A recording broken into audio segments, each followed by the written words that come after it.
51 days. Everyone knows what that countdown means. Sir Own Disney here, and we're going to talk a little NXT and Smackdown from the previous week. And obviously, I took a nice little sabbatical from doing NXT and Smackdown, as well as Raw and Impact. But I picked it back up last week. We did the Night of Champions recap and tacked it on with Raw from last week. So you got a twofer there. And today you're getting NXT and Smackdown, and it sounds like there's a possibility, I can't promise anything, I will tack on Bound for Glory onto last week's Impact. Because my cable system no longer shows Spike TV, thanks Suddenlink, I am no longer able to catch Impact live, so I have to focus on the only way to watch it, which is YouTube or the internet somehow. So that being said, we'll talk about that on Wednesday and potentially Thursday. We'll see what happens. We'll figure it out when we get to it. Obviously, yesterday was pretty busy. Got the Raw Smackdown show. Not Raw and Smackdown together, but I got the Smackdown show, watched NXT, and then I went to Athens, and AJ and myself watched the Skeleton Twins and Love is Strange, and we ended it with David Lynch's Lost Highway. And if you haven't seen Lost Highway, yeah, check it out for sure. It's really good. But reviews of the Skeleton Twins as well as Love is Strange are going to be on AJ's movie reviews for this Friday. Now, there may be a change to the pop schedule soon because of the way it takes forever to upload nowadays. Until I can find out a good way to upload, there's going to be a change. Potentially, we're going to be bringing the movie reviews on Saturday morning instead of Friday. Why? Because normally we have at least one or two movies to watch, if not more, on Friday, and that means I can't start uploading till like 9, 10 o'clock. Takes like 8 hours to upload a video that's an hour and a half long, at least.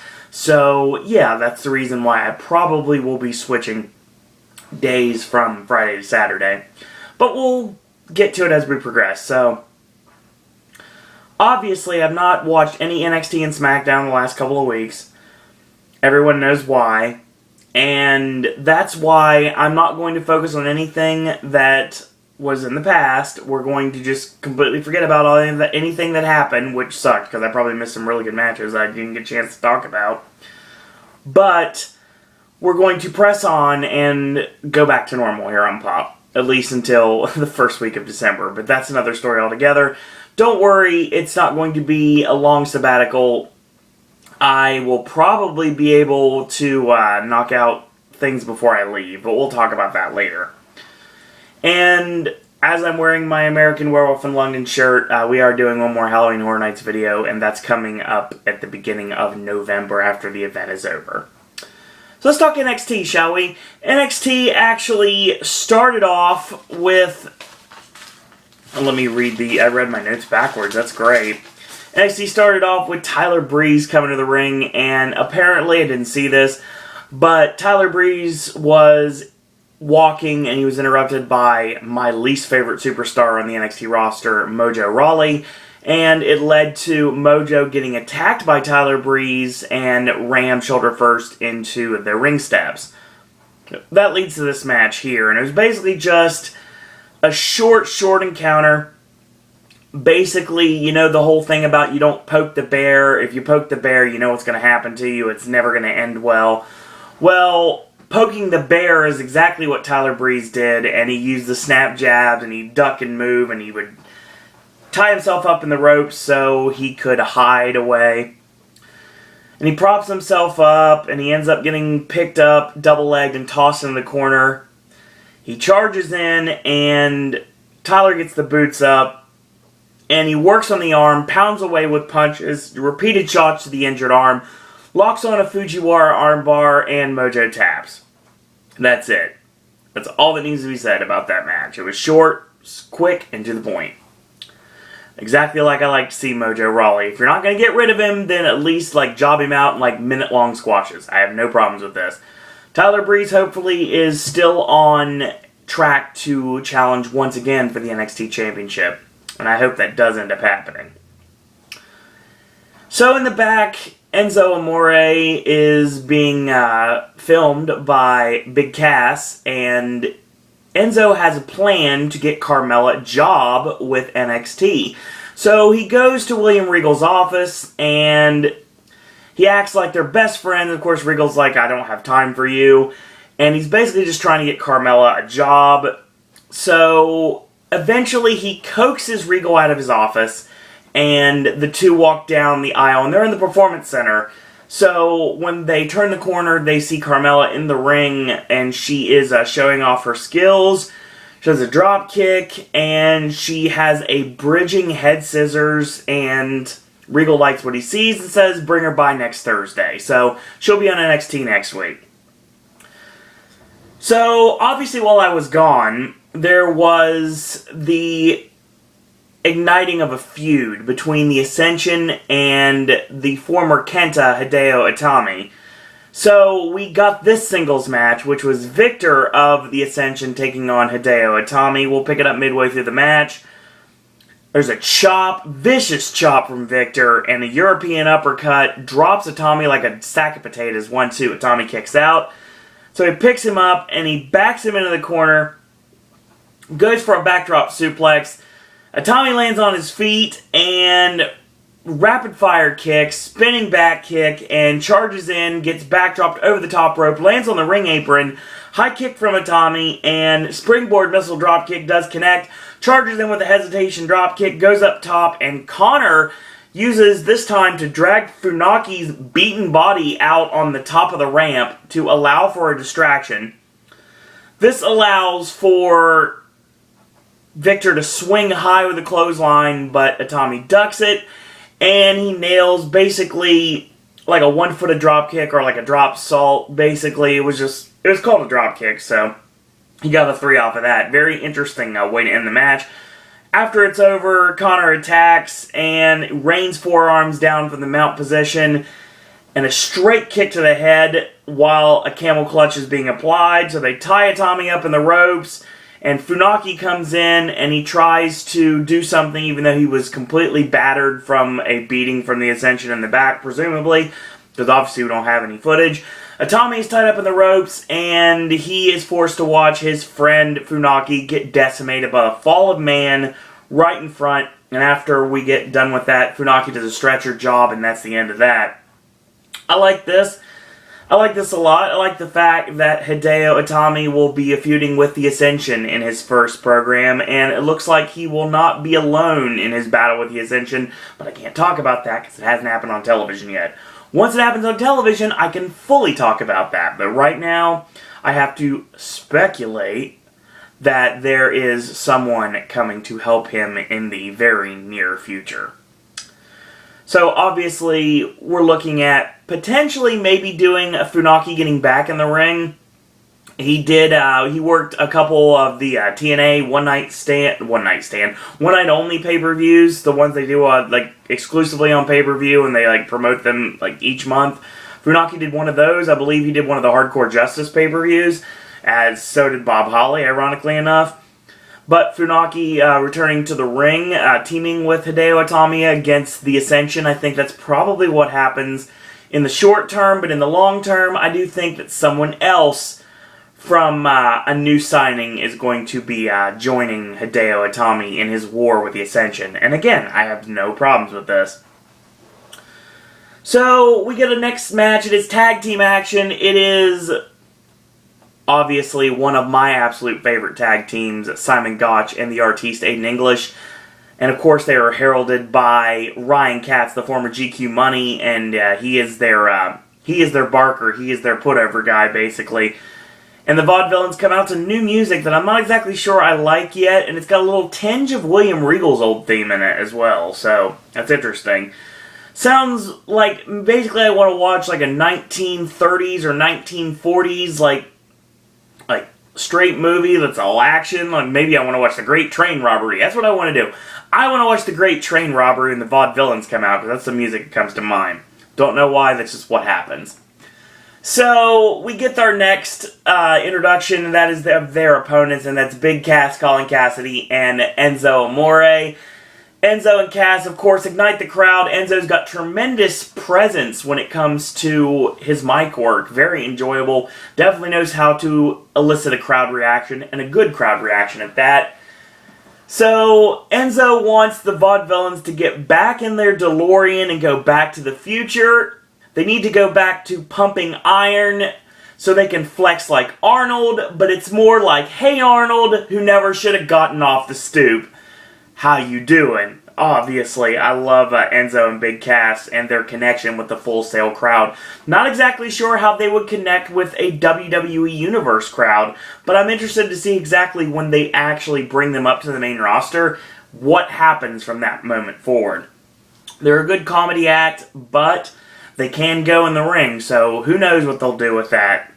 Maybe they'll get brought up sooner rather than later. I think if they're going to bring them up eventually, I think it's actually later rather than sooner in this case. No offense to both Enzo and Cass, but I don't think they're going to be the next to come up on the main roster. I think they need just a little bit more seasoning.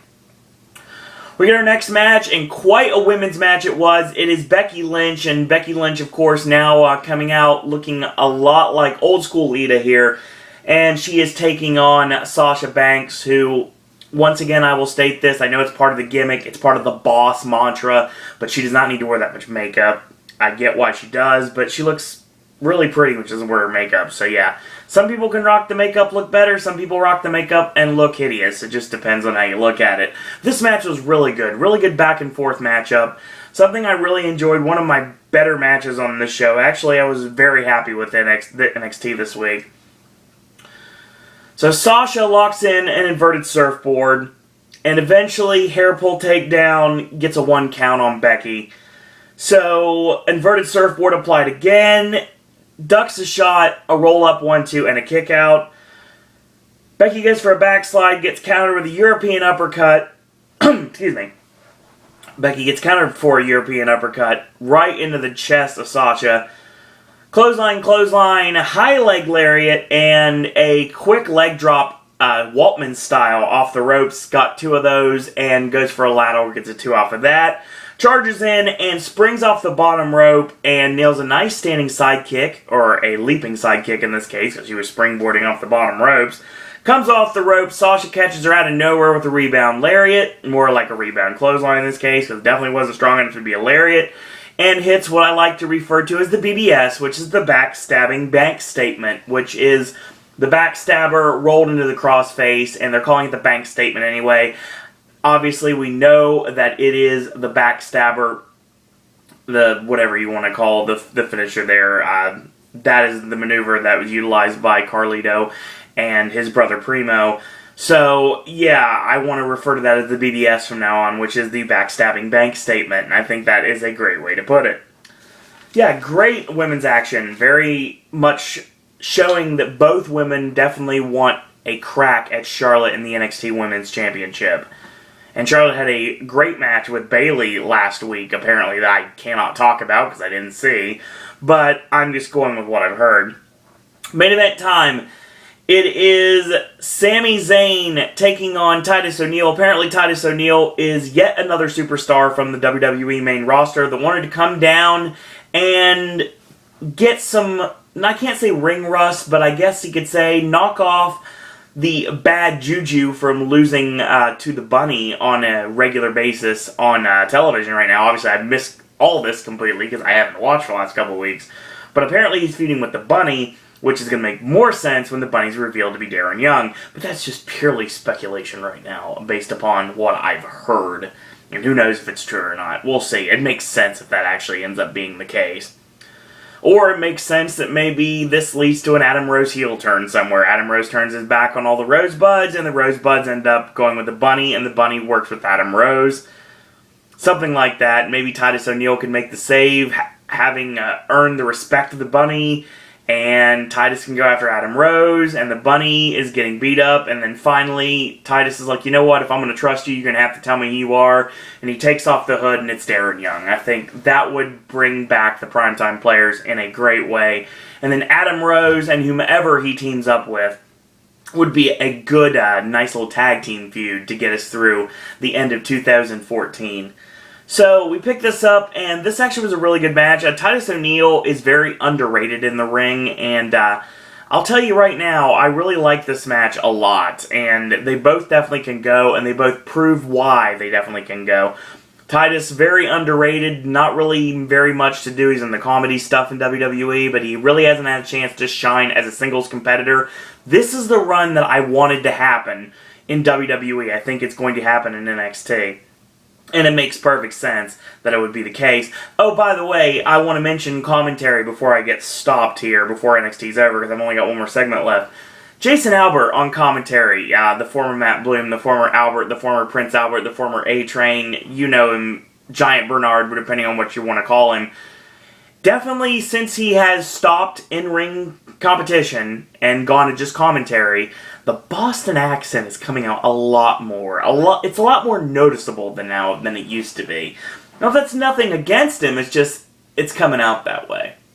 So, let's pick up this match, shall we? So Titus is pounding Sami in the corner. Of course, Sami's getting ragdolled like he always is. And the ref just kind of backs off Titus to give Sami Zayn some breathing room here, because Sami's kind of in some trouble right now, and the referee's probably contemplating on if he wants to stop it or not. And of course, Sami Zayn's not going to let that happen.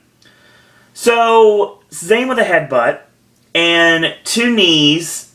Actually, no, Zayn gets caught with a headbutt, two knees, and boots in the corner. Once again, Titus is just destroying Sami Zayn. So he tosses him, and he's trying to punch his way out. And then he locks in a tight bear hug, and he ragdolls him to the reverse bear hug. And finally, back headbutts from Sami Zayn, and two forearms finally break the maneuver. So he gets cut off any momentum he has with a straight boot to the midsection from Titus. He charges in, Sami low bridge, and Titus goes over the top rope to the floor. Titus gets nailed with the tope con hilo. Thank you for calling that properly on commentary, guys. I really appreciate that. Tosses him in, goes up top, flying body press, connects 1, 2, and at 3, Titus kicks out. So he charges in to a vicious kick to the face from Sami Zayn, and he gets a 2 off of that. So he goes for a scoop slam, does Titus. He lands on his feet, does Zayn, but he leaps on the back, locks on a sleeper hold, basically kind of like a rear naked choke in essence. And Titus drops to one knee, and then finally he utilizes his power and strength advantage to flip him off completely. Charges in, and again Zayn gets the boot up, doesn't get a pinfall on that, and why? Because the referee spots the foot underneath the bottom rope. Great maneuver from the referee to actually utilize the fact that the foot was under the bottom rope. So really paying attention in the ring. Some referees just do not do that. It's a lost art, paying attention in an actual match. Sometimes if you don't kick out, you'll job out to an elbow drop. I would know. I was on that show. So, anyway, I have to bring that up sometimes. So Sami Zayn goes for the wrist lock, and he's going for the double springboard into the Tornado DDT, and of course, it gets stopped by a vicious short arm clothesline from Titus O'Neil, 1-2, and Sami Zayn kicks out, goes for a powerbomb, gets countered, and a palm chop, an overhand chop in this case, depending on who's calling your match, wrist lock, double springboard, and Titus crotches Sami on the top rope. He catches him out of the corner with the Clash of the Titus, the Hanging Tree Slam, and gets the 3 off of that. So, clean as a sheet victory for Titus O'Neil, and what a tremendous match, actually. So Titus basically says, it's all on you, and he drags Sami Zayn, laying him throat first across the ring apron. His body is half in the ring and half outside. So obviously, some dire things are about to happen to Sami Zayn. Titus goes to the top rope, and here comes the NXT champion, Adrian Neville, out to make the save, pulling Sami to safety, and that's the end of this. So, I really enjoyed the show. I'll talk about real quick what I liked. Anytime Mojo Rawley gets jobbed out, I'm a happy guy.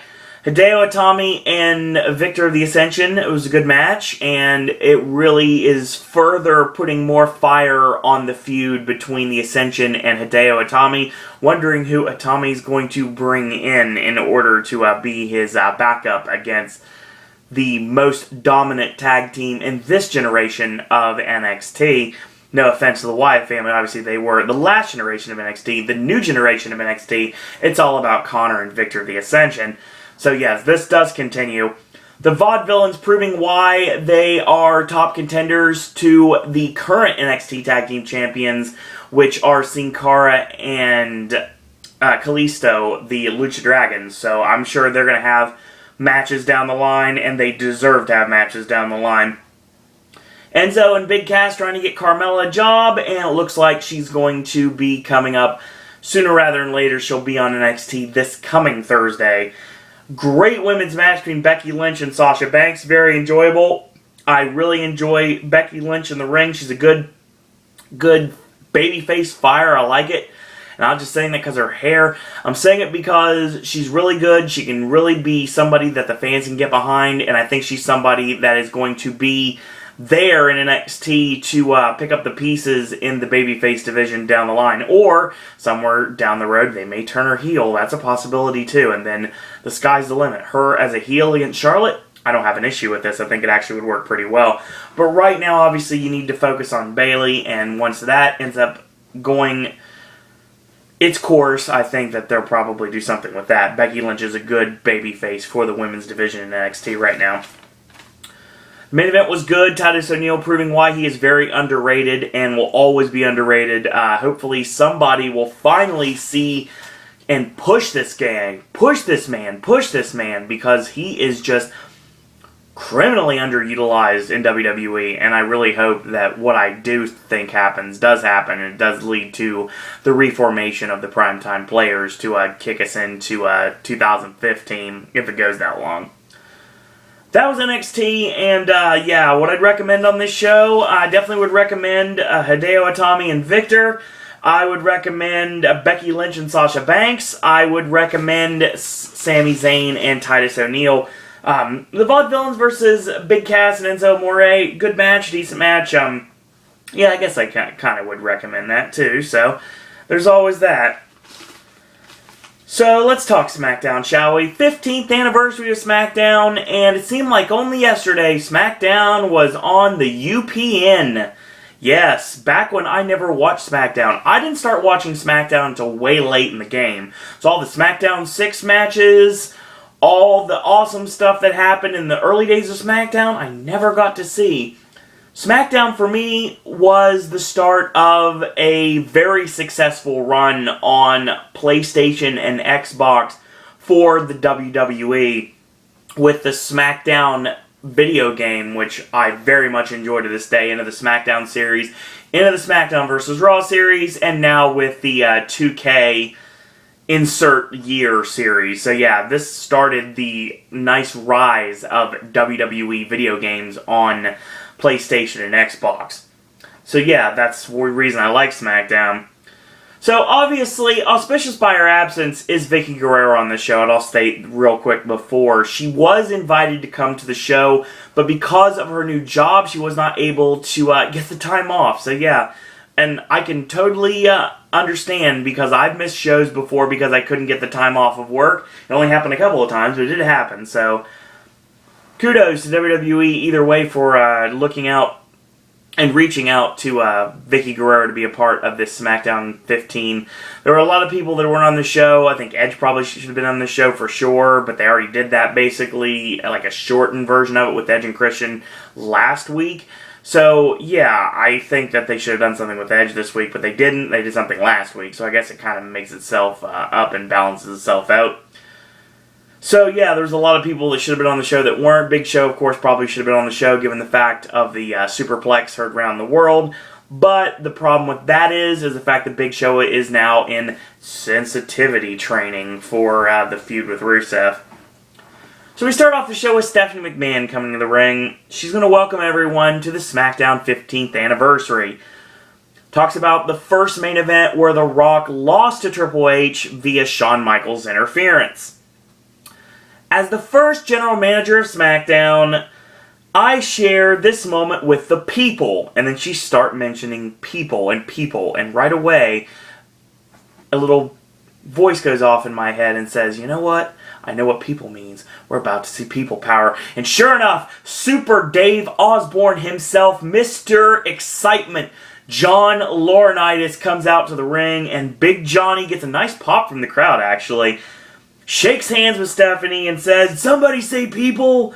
And of course, the fans start chanting "People Power." I love this crowd because this crowd chants for Damian Sandow, and they're chanting for John Laurinaitis, which is great because John Laurinaitis is gold, Jerry Gold, and always has been. Of course, he says his name's John Laurinaitis. He is the former general manager of Raw and SmackDown and the executive president of talent relations for World Wrestling Entertainment. Obviously, former and all these things.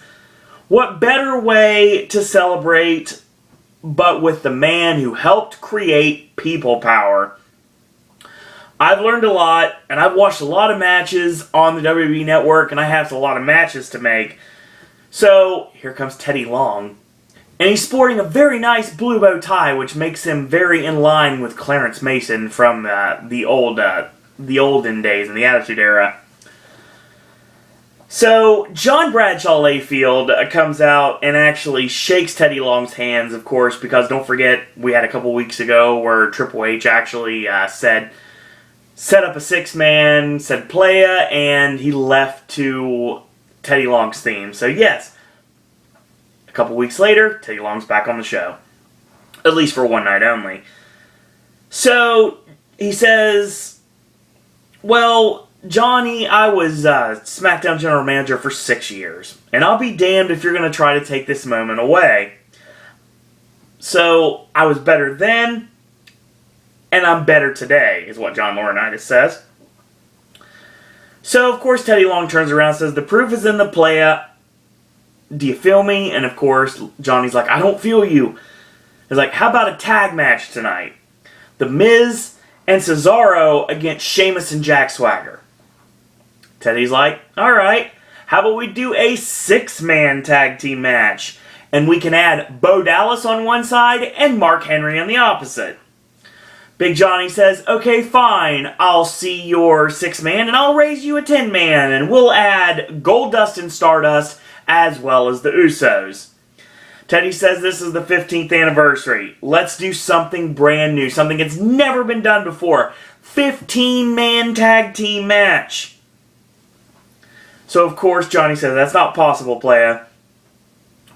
But we add in Slater Gator and Mini Gator on one side, and Los Matadores, and El Torito, and even name drops Tito Santana for all the things. And Steph's like, I like what you're thinking, but seriously, Teddy, Tito Santana's not here. So, yeah. His gear is here, obviously, because the Matadors wear it.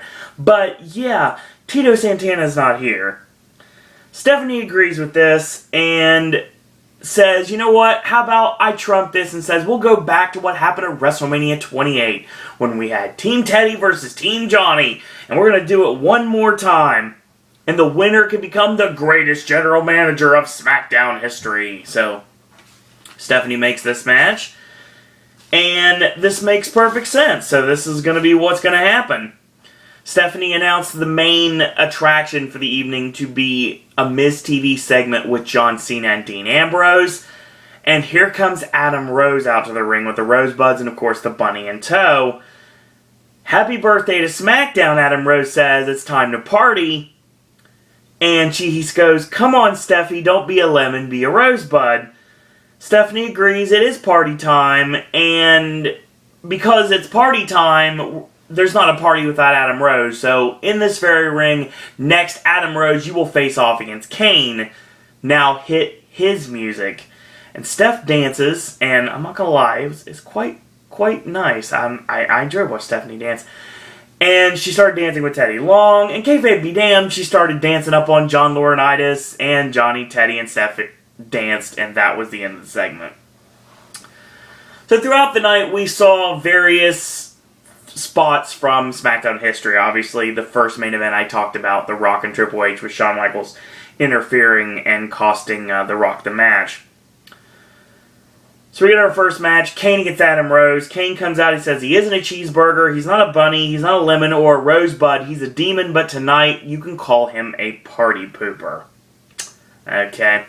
Adam Rose got a sleeper hold on the back, and he charges in, and he gets the boot up, does Kane. He goes up top, he dives off, he gets caught with a choke thrust from Kane, choke slam, that's the end of this. Kane parts the Rosebuds on the floor, and they rush in to help Adam Rose. Kane gets back into the ring, and one by one, the Rosebuds start sacrificing themselves, and the Bunny ends up hightailing out of there after the Rosebuds got choke slammed. Two guys got choke slammed, one at a time, and then two guys at the same time got choke slammed. So yeah, the Bunny bombed out. He was the only smart one in this.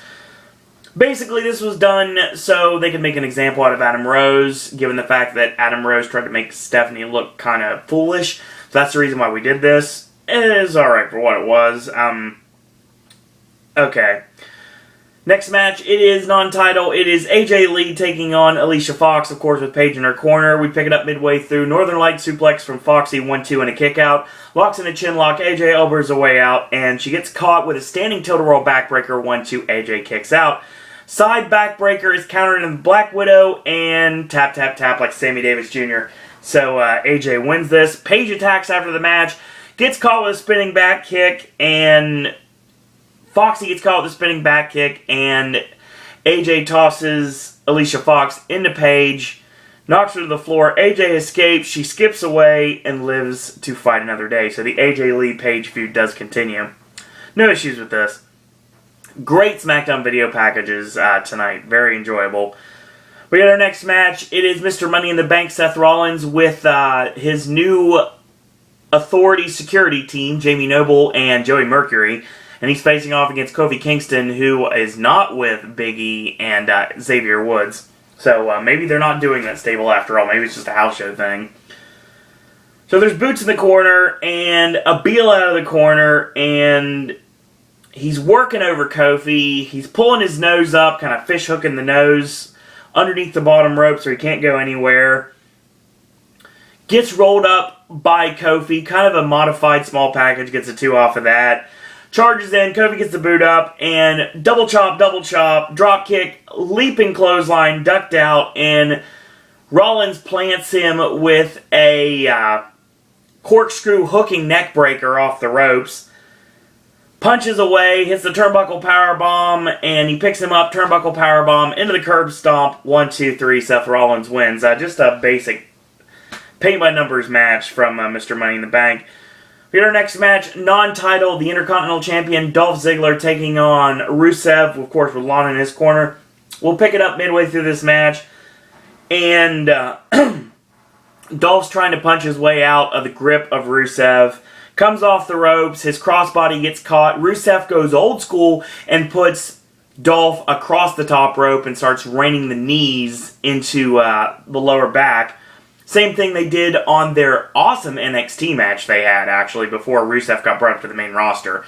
Dolph came down to NXT and worked with Rusev when he was Alexander Rusev, and it was a really good match, so check that out if you get a chance to.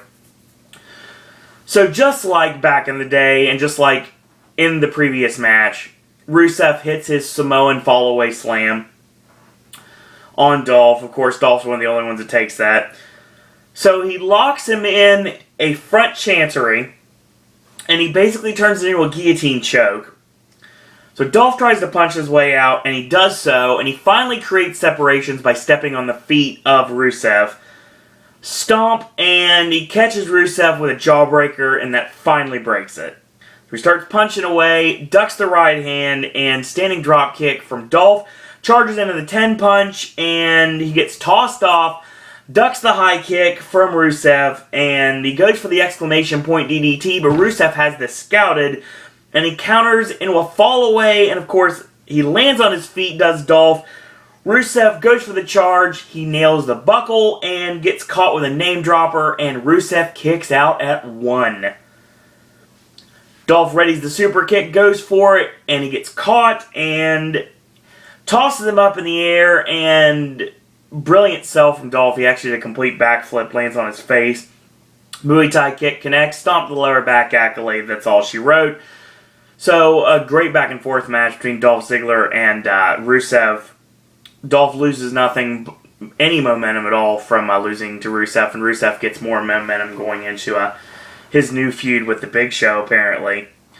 And, of course, Lana has to address what happened on Monday night on Raw when The Rock came out and punked out Rusev.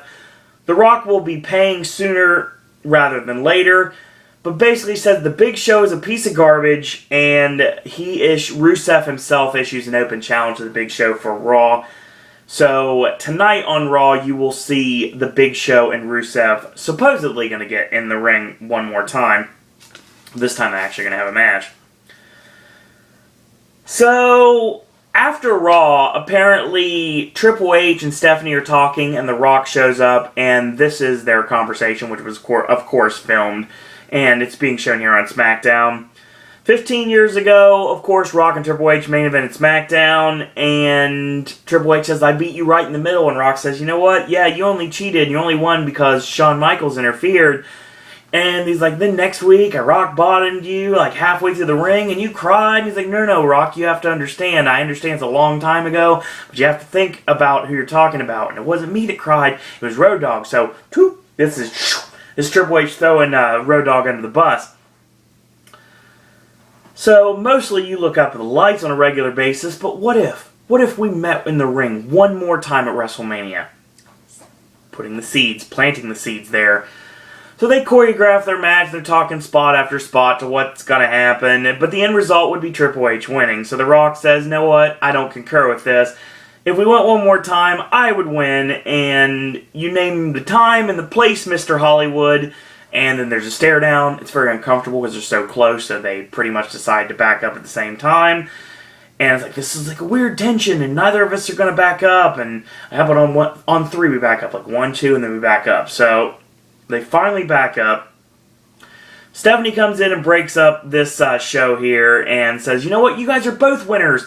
How about let's go get some food? And then they, of course, decide to bring up the fact that why doesn't Triple H grab the bill because he's cheap, and The Rock makes millions of dollars, but he won't pick up the check. So, yeah. Planting the seeds for Rock and Triple H at WrestleMania 31. And you know what? I think it'll probably happen at this point. And I would have an issue if it does. Rock and Triple H at WrestleMania, sign me up. I'm okay with this. I have no problems with this at all. So, of course, there's a cake, because why not have an anniversary without a cake? Well, of course, there's a cake, and JBL throws in the face of Tom Phillips. Welcome to SmackDown! So, yeah, that was kind of lame. Of course, for commentary in this match, we bring out one of the commentators of longtime SmackDown, and that would be Booker T. So we get our main event. Dear God, what a long match this was. It is Sheamus, Mark Henry, Jimmy and Jey Uso, Jack Swagger, El Torito, and Los Matadores, Diego and Fernando, taking on the WWE Tag Team Champions Goldust and Stardust, Slater Gator with the Mini Gator, Damian Sandow, Bo Dallas, and Cesaro. This is been put over as a 15-man tag match. Well, obviously, I have an issue with doing math, and you probably know this by now, but I'm kind of counting more than that. So yeah, 1, 2, 3, 4, 5, 6, 7, 8, 9. Well, no, that's not right. This isn't a 7-on-7 match. This isn't a 15-man tag. This is a 16-man tag.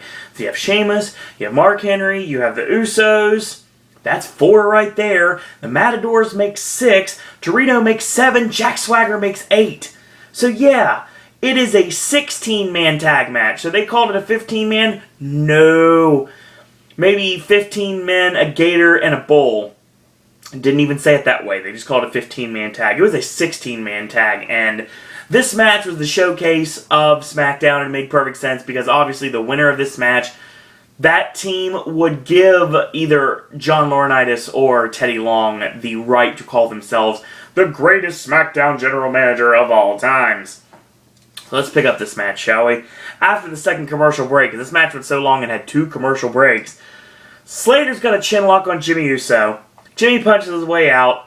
A right hand. He grabs the foot, spun around, leaping kick to the side of the head.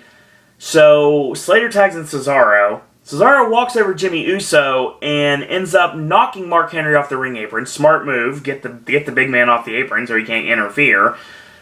Jimmy catches Cesaro with a high back body drop and hot tag into Sheamus. Axe handle knocks Goldust off the apron. Axe handle to Cesaro and knee lift knocks Bo Dallas off the ring apron. Punch of Stardust off the ring apron. Charging shoulder in the corner on Cesaro. High knee to Cesaro. Goes for the 10 beats. And the clubbing blows are stopped at 4 by a shot from Stardust. So Stardust gets caught in the ropes. 10 beats to Stardust. This time it stopped at 6 by Heath Slater. 10 beats to Heath Slater. So Sheamus has got Heath Slater, Stardust, and Cesaro, and they're all precariously placed, tied up in the ropes, on the ring apron to eat the 10 beats. So he hits Slater twice, Stardust twice, Cesaro twice, goes back to Stardust twice, and finishes with 2 shots on Slater. Cesaro catches a neck snap on Sheamus, knocks him off after everybody else has been knocked off the ring apron. So he gets caught, any momentum stopped with white noise. Sandow makes a save. Huge pop in the crowd, which actually we're chanting we want Sandow in the match, or we want Mizdow in this match. Attacks Sheamus. Walks into Swagger's takedown and finishers galore. Slater ducks and Swagger throws a wild clothesline. Slater ducks it and gets caught with a standing sidekick. Titus clothesline Swagger over the top rope to the floor. Slater Gator duck and the Matadors end up duck the Matadors double clothesline and they get pulled to the floor by the Usos. Double tope on Slater Gator and Stardust and Goldust charge in on the Usos and double shoulders. Double backdrop sends the tag team champions to the floor. Samoan suicide dive catches everybody on the floor, including Big Johnny. So the mini Gator comes off the ropes and Torito stops him with a drop kick. Torito comes off the ropes and Bo Dallas picks him up in a powerbomb. And he goes for a crucifix powerbomb and Bo Dallas awesome bombs El Torito onto everyone on the floor.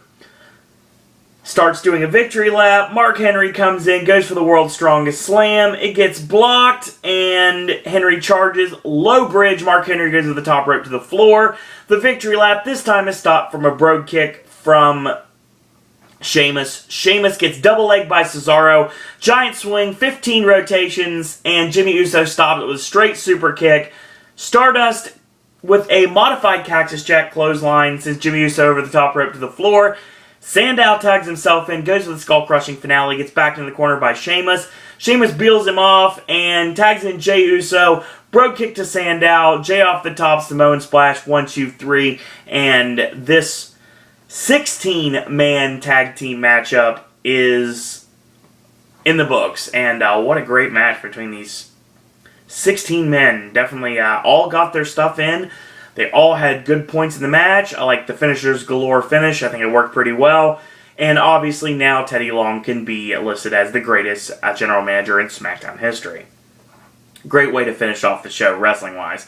Miz TV was the last segment, and The Miz brings out Dean Ambrose and John Cena and made official that they will battle at Hell in a Cell in a no-holds-barred contract-on-a-pole match. Kind of a weird stipulation there. And the winner will go into Hell in a Cell against Seth Rollins. Now, Rollins isn't putting up the contract in his Money in the Bank briefcase, at least not yet. But we got a couple weeks for that to happen, so I think it might happen. So, The Miz, of course, has to stir the pot and says, Dean, you embarrassed John Cena on Raw. And Ambrose basically defends himself. He said he did it because he knows that nobody can cross him now. I don't take crap from anyone, and I will hunt you down and make you pay. So Seth Rollins may have been my brother, but he stabbed me in the back, and now I'm going to make him pay. And Cena, if you get in my way, Rollins belongs to me, and nobody will steal from me. Nobody will steal this beating on Seth Rollins away from me. Cena's impressed. You're unstable. You say and do whatever you want, whenever you want. Why? Because you love this business. You won't stop until you're a success. On Raw, you proved yourself. And he pulls out two baseballs. And he says, you got, and he of course holds two baseballs in his hands. Yeah, I know. Miz don't know about those. They want me to be stood up to, obviously. They want to see somebody stand up to the great John Cena, and at Hell in a Cell, you're going to make me earn this. See, there's been 12 years, and I've proven I have the balls in my word, and I don't break them for nobody. After that match, Ambrose, you will know my name. I like my chances. Ambrose is like, you like your chances, huh? So Miz, of course, continues to stir the pot and says, you know, how do you think you're going to beat the great John Cena? Yay, the great John Cena that lost to the Miz at WrestleMania. Anyway, so do you think you have a chance against John Cena? Ambrose just one-words him and goes, yep. Feels like a text message, actually. You see, I don't think I will. I know I will. Cena stops the Miz from stirring the pot even more, and he says, you know what? I'll see you at Hell in a Cell. Miz basically says, you're ruining this, you're ruining Miz TV, this is my show, this is what people want to see, you two tear each other's head off. The people want to see us fight, John Cena says. No, they don't want to see us fight each other, they want to see us fight you, Miz. So they bum rush the Miz and attack him, and this allows for Ambrose to get his guard down long enough for Cena to hit the AA on Ambrose, gets a huge heel reaction from the crowd, because obviously they're pro-Ambrose here. And he sits down in the director's chair, and in the back you see Seth Rollins with a Cheshire Cat grin on his face, loving what he's seeing his two enemies fighting each other and not worrying about him. So that's how we go home on SmackDown 15.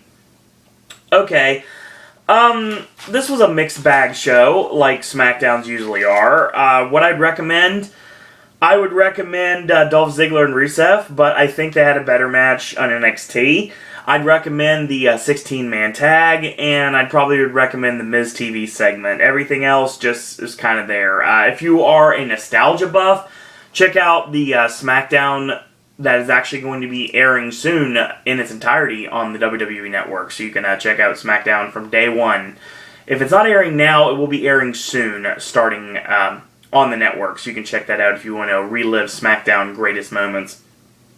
Interestingly enough, they did have moments of, obviously, Eddie Guerrero for complete reason, and Kurt Angle, the Hardy Boys, the Dudley Boys, and yeah, they utilized a lot of former TNA talent, or current TNA talent, and former WWE talent in this video package. Obviously, you have to talk about the SmackDown 6, but you can't talk about the SmackDown 6, you can't mention Chris Benoit, of course, so yeah. Me even saying his name probably got somebody to click off the video right now. But still, with me, that was SmackDown. Yeah, we'll just see what happens on Raw. Apparently, Raw really wants me to turn the channel because they're putting that absolute total goof, Todd Chrisley, on the show, which I'm gonna fast forward over that. Hopefully, someone legitimately kicks his ass. I want to see that happen, honestly, because that guy's a tool. And Nene Leakes from The Real Housewives of Who Gives a Crap, and obviously Celebrity Apprentice is going to be on the show. So yeah, I don't know why they're on the show. Whatever, it's not Sweeps Month. I don't know. Who cares? Who legitimately cares? We continue on the road to Hell in a Cell, and obviously the road to another pay-per-view without a WWE champion, because obviously Brock Lesnar will not be on the show. What, if anything, will Paul Heyman do on this show? What will we see with the mid-card championships? Will we see Sheamus defend the United States Championship, Dolph defend the Intercontinental Championship, maybe have Dolph and Rusev in a match for the title on Raw and do some sort of a DQ finish or something like that with the Big Show coming out? We could possibly do that, but then again, they've also set up Big Show and Rusev on SmackDown, so who knows what's going to happen with that. Rollins and Ambrose continue to go after each other, but obviously Ambrose has his hands full with John Cena. So we have a nice little triangle here with John Cena, Dean Ambrose, and Seth Rollins. And I think before it's said and done, it'll officially be made the announcement that Seth Rollins is so confident he will put the Money in the Bank contract on the line at a Hell in a Cell against whomever wins the John Cena, Dean Ambrose match. So yeah, this was SmackDown and NXT this week, and it was kind of all over the place, but, you know, what can you do, I guess? That was SmackDown and NXT. Wrestling fans, join me tomorrow. We'll talk Raw from tonight. Tonight's Raw we'll talk about tomorrow, and we'll go back to Impact as of probably Wednesday and Thursday. I haven't quite decided what we're going to go with yet. We'll figure it out when we get to it. Still have Hallow Wishes from Disney that I want to put up from Mickey's Not So Scary Halloween Party. I do have some Eat to the Beat Hanson concert footage. I'm going to put that up on this channel when I figure out how I'm going to make it work. AJ's movie reviews on his birthday this Friday. We're going to be talking about the new releases of the week. And that obviously includes Fury, The Book of Life, and Best of Me, as well as The Skeleton Twins and Love is Strange. It sounds like Wish You Were Here is probably going to be the last one. The Zach Braff movie is probably going to be the last one. And obviously that's coming this weekend. Ashley hopefully will be returning this weekend. And Brandy Versus this weekend. Cryptic Comment take you to the depths of hell as we continue our scary themed verses. So, in the meantime, if you like these videos, tell your friends about them, leave a comment, do subscribe, help spread the word about Pop. If you want to go to Facebook and be my friend on Facebook, go right ahead and let me know you're a fan on this channel. You can do so. It's Owen Disney on Facebook.